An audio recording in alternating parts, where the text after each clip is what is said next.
Welcome back to my channel, Famous and Fabulous. Ringo Starr really hated her more than anyone.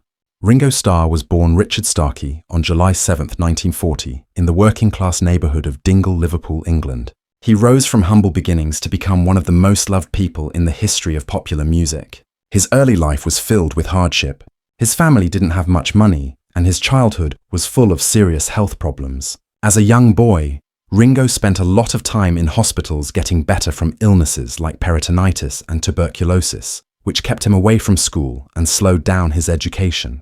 But these tough times shaped his strong spirit and deep love for life. During those long hospital stays, he discovered his love for rhythm, often drumming on tables and bedpans, without knowing he was setting the foundation for his future as one of the world's most famous drummers. Before becoming internationally famous, Ringo worked many different jobs, including an apprentice carpenter and a machine operator in a Liverpool factory. His passion for music, however, could not be stopped.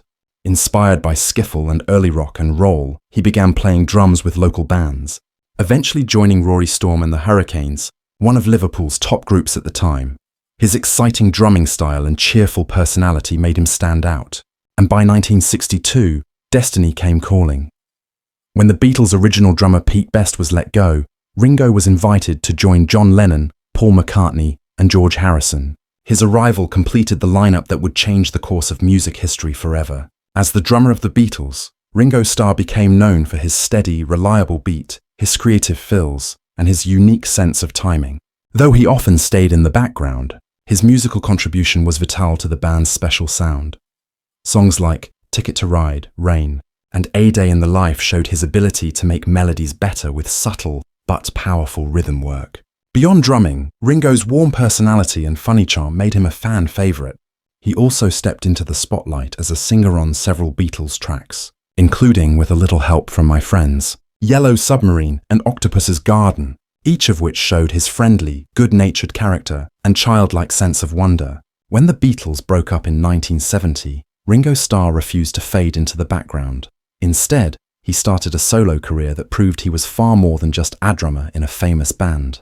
His first solo albums, Sentimental Journey 1970 and Beaucoup of Blues 1970, showed his versatility and deep appreciation for different musical styles, including pop, country, and jazz standards. His 1973 album Ringo became a huge success, producing hit singles like Photograph and You're 16, which topped charts around the world. His friendly, relatable style connected deeply with audiences, and his collaborations with his former Beatles bandmates showed the lasting bond they shared even after the band's breakup. Beyond his music, Ringo Starr developed a successful career in acting and film. He appeared in several movies, including Caveman 1981, That'll Be the Day 1973, and The Magic Christian 1969, alongside Peter Sellers. His natural funny timing and down-to-earth personality made him an appealing presence both on screen and off. In later years, he also became a narrator and voice actor for children's television, most notably lending his voice to the beloved series Thomas the Tank Engine and Friends, introducing a new generation of fans to his warm, engaging storytelling. In the decades that followed, Ringo continued to tour and record, performing with his all-star band, a rotating lineup of celebrated musicians from various generations. His concerts became joyful celebrations of music, unity, and friendship, blending Beatles classics with his solo hits and the songs of his bandmates. His influence as a drummer also continued to grow with countless artists, naming him as an inspiration for his precision, musicality, and understated brilliance. In recognition of his contributions to music and culture, Ringo was knighted by Queen Elizabeth II in 2018, officially becoming Sir Richard Starkey, an honour long overdue for a man who helped shape modern popular music. Ringo Starr's romantic life reflects both the chaos of his years as a world-famous Beatle and the lasting strength of love he found later in life. His two marriages, first to Maureen Cox and later to Barbara Bach, represent very different chapters of his personal journey, each marked by distinct emotions, challenges, and personal growth. Ringo's first marriage was to Maureen Cox, a Liverpool-born hairdresser who had been a devoted fan of the Beatles before she met him. Their story began in the early 1960s when Beatlemania was exploding across the globe. Maureen and Ringo met at the Cavern Club, the famous underground venue where the Beatles practiced their craft and built their earliest fan base. Maureen was just a teenager when they met, and despite the overwhelming chaos that surrounded the band, their affection for one another grew quickly. Ringo, known for his warmth and humour, was deeply attracted to Maureen's grounded nature. Unlike many others drawn to his fame, she saw him as Richard Starkey, the man behind the drums, not just Ringo Starr, the international sensation. The two married on February 11, 1965, at the height of the Beatles' fame. Their wedding caused a media frenzy as thousands of fans gathered outside the registry office, hoping to catch a glimpse of the newlyweds. Inside the ceremony was intimate and emotional, attended by close friends and family, including fellow Beatles John Lennon and George Harrison. Maureen's loyalty and strength during those years were remarkable. While Ringo toured the world and faced the pressures of superstardom, Maureen maintained their home life in England, often protecting him and their growing family from the overwhelming spotlight. The couple went on to have 3 children, Zach, Jason, and Lee Starkey. Zach would later follow in his father's footsteps, becoming a respected drummer in his own right, and performing with famous bands such as The Who and Oasis. However, as the years passed and the Beatles dissolved in 1970, the couple's marriage began to face serious problems. Fame, long separations, and the temptations of the rock and roll lifestyle took a toll. Ringo himself has openly admitted that he struggled during this period as he turned to alcohol and lived a wild, chaotic lifestyle after the Beatles' breakup. Despite Maureen's efforts to hold the family together, their relationship became increasingly distant. Their marriage officially ended in 1975, though they remained connected through their children and mutual respect. Tragically, Maureen Cox later passed away in 1994 from leukemia at only 48 years old. Her death deeply affected Ringo, who was by her side in her final days. He later said that she had been one of the most genuine and caring people he'd ever known, a true part of his life that he would always carry with him. After years of soul-searching and personal transformation, Ringo found love again with Barbara Bach, an actress and model best known for her role as the Bond girl, Anya Amasova in the 1977 James Bond film, The Spy Who Loved Me. The two met in 1980 on the set of the adventure comedy film Caveman, in which they both starred. Their chemistry was immediate and undeniable.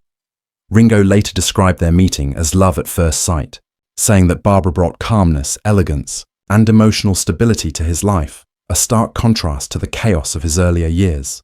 Their relationship blossomed quickly, and they were married on April 27, 1981, in a fancy ceremony at Marylebone Town Hall in London, the same place where Paul McCartney had married Linda Eastman over a decade earlier. Friends, family, and fellow musicians gathered to celebrate the union of two people who had found peace and companionship in one another. Barbara became a major influence in helping Ringo face his struggles with addiction. In the late 1980s, both Ringo and Barbara entered rehab together, a decision that changed their lives. Ringo often credits Barbara for saving him both emotionally and physically, saying that her support and love were crucial in his journey towards sobriety and stability. Throughout the decades, their marriage has remained one of the most lasting and admired in the entertainment industry. Despite the pressures of fame, Ringo and Barbara have built a quiet and meaningful life together, splitting their time between homes in England, Monaco, and Los Angeles. They are known for their shared interest in humanitarian causes, particularly in support of environmental protection and addiction recovery programs. Barbara and Ringo also share a deep commitment to peace and love, a philosophy that Ringo often expresses through his art and music. Through the years, the Beatles have been seen as the perfect example of musical brotherhood, 4 young men from Liverpool who changed the world together. Yet behind the fame and unity that captivated millions, tensions often built up within the band, some of them running deeper than the public ever realized. For Ringo Starr, the quiet Beatle, George Harrison was someone admired, respected, and played alongside through the group's rise to fame. But over time, personal hurts, jealousy, and betrayal began to creep into their relationship, leading Ringo to later admit that he had felt more anger toward George than anyone else in his life.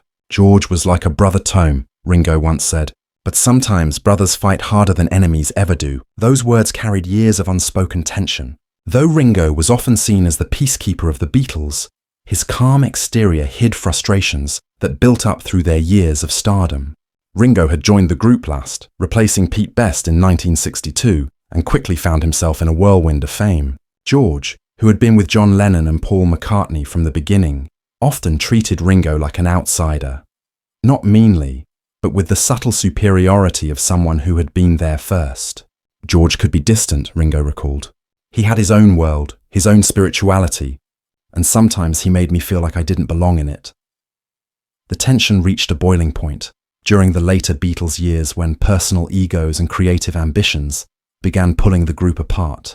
George, eager to be recognized for his songwriting, felt overshadowed by Lennon and McCartney. Ringo, meanwhile, struggled to find his place in a band where his musical contributions were often minimized. There were days, Ringo confessed, when I didn't even want to go to the studio. George and I would barely look at each other. I was tired of feeling invisible.